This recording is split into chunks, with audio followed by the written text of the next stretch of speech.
Hello guys, in this video I'm going to be talking about things that bother me in Gacha Life and in Gacha Life mini movies. Before this video starts, I'll have to inform you that this is my personal opinion, and if you disagree with it or intend on doing some of the things that bother me in the future, know that I don't mind at all and I'm not saying you mustn't. Some of these have to stop, however, because they're offensive or inappropriate. Apart from that, do what you think is most suitable for your channel's content and be yourself. First thing that's commonly used in Gacha Life mini movies is the bad, edgy, kooky girl. Sorry for that title, I truly don't know how to name that. But going on with the main problem, we've all seen a Gacha Life movie where there's gonna be a character that's emotionless, edgy, and usually the protagonist of the story. Imagine yourself watching the story and thinking, hey, this is pretty good. But then this scene plays.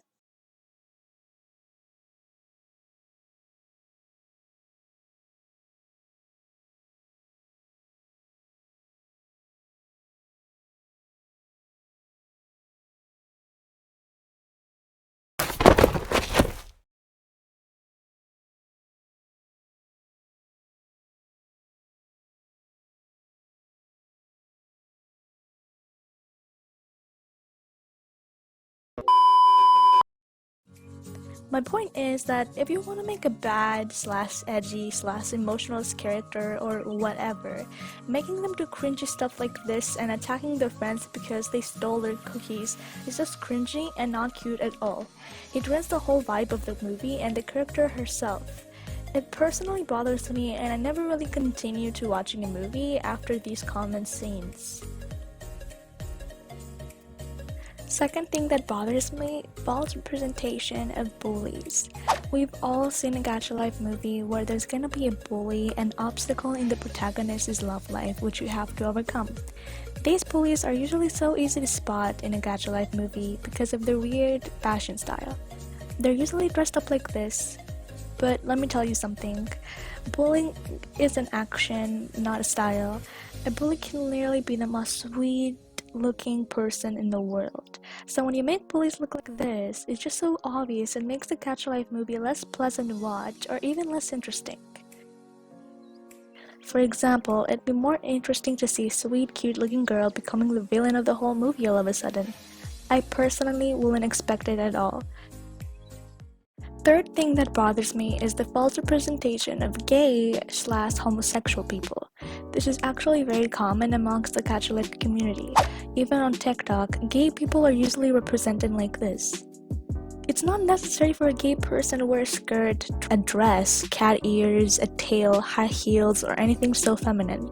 Being gay is a feeling. It's when a man has feelings for other men. You don't have to show it off by wearing feminine clothing. I think Gacha Life movies that include gay people who dress like masculine boys is a way more interesting movie than a movie where the gay protagonists are dressed up like girls. That is because it's more predictable to figure out who's gay in the movie if you see them dressed like a girl. Fourth thing that bothers me about Gacha Life movies is the specific storyline, My Bully Loves Me. I hate the title too, not just the movie. A bully is a guy or a girl who verbally and physically abuses their victim to satisfy their own desires or just do it because they suffer as well. It's not cool to romanticize bullies since they're actually the main reason people commit suicide every day. And it's very unlikely for a bully to start liking their victim but the victim to fall for the bully as well.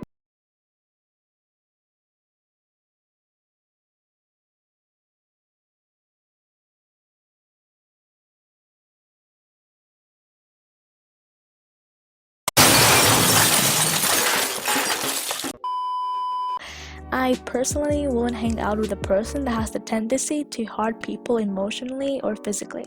I have sympathy for other people and I just dislike people who bully. I mean, why would the victim fall for her bully? What is he, a masochist? The other thing is that, why will I fall for someone who insults me every day and embarrasses me to everyone? It's just a weird storyline, and even though people want to make a cool, simple romance movie, it's still not respectable to people that actually get bullied. Fifth thing that bothers me are overused storylines. The storylines nerd fell in love with bad boy, or abandoned child turns into hybrid princess, or a girl in an old outfit are very common storylines and overused by many GachaTubers.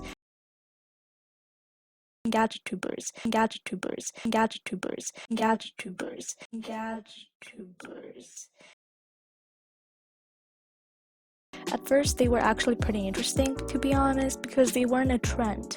But now, they're so predictable and you can tell what's gonna happen because there's no twist in the story. That's why I don't watch any of these stories. I just think they're unoriginal. They're also super overrated. I mean, look at how many views those movies get. I've seen so many movies with original, awesome storylines that I've actually loved to watch, and they get around 100k views, and even though that seemed like a lot, it's still not enough because I don't think an original story should get 1 million views, but that's just my opinion. I'm happy about everyone's success.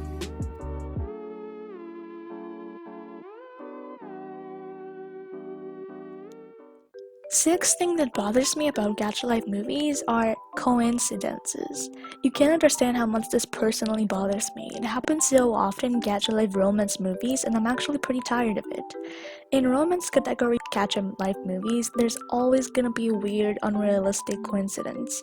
For example, the teacher surprisingly assigns a project in the first day of school and partners up the bad boy and the nerd. Hello, students! This is the first day of school, so we have to take it easy, right? Well, no. I'm gonna be assigning you the hardest project ever. And even though the bad boy always bullies the nerd girl over here and could even murder her anytime soon, I'm still gonna be partnering them up no matter what. Because I'm the best teacher ever.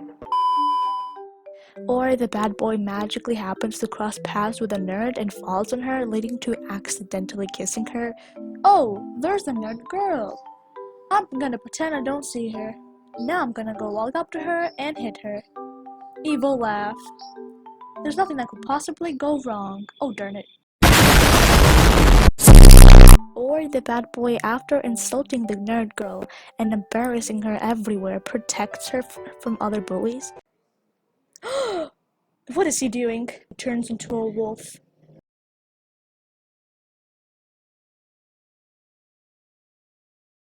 Bro, you're her bully. It's so unrealistic. I mean, a coincidence can happen in a video, but 3 in a row, and coincidences that don't make sense as well. And seventh, and something that bothers me most of all things in Gacha Life movies, is inappropriate content in romance Gacha Life movies. Especially in gay Gacha Life movies, there's extremely inappropriate and sexual content shown between the 2 gay protagonists. I don't care if they're gay or any other sexuality, sexual content shown in Gacha Life, screenshots, and edits is strictly prohibited because of the reason that children watch it. People put 13+ in the titles of their videos, thinking that people will actually not click the video if they're below 13 years old. I mean, let's be real, who hasn't clicked a video that's for adults only? Tell me.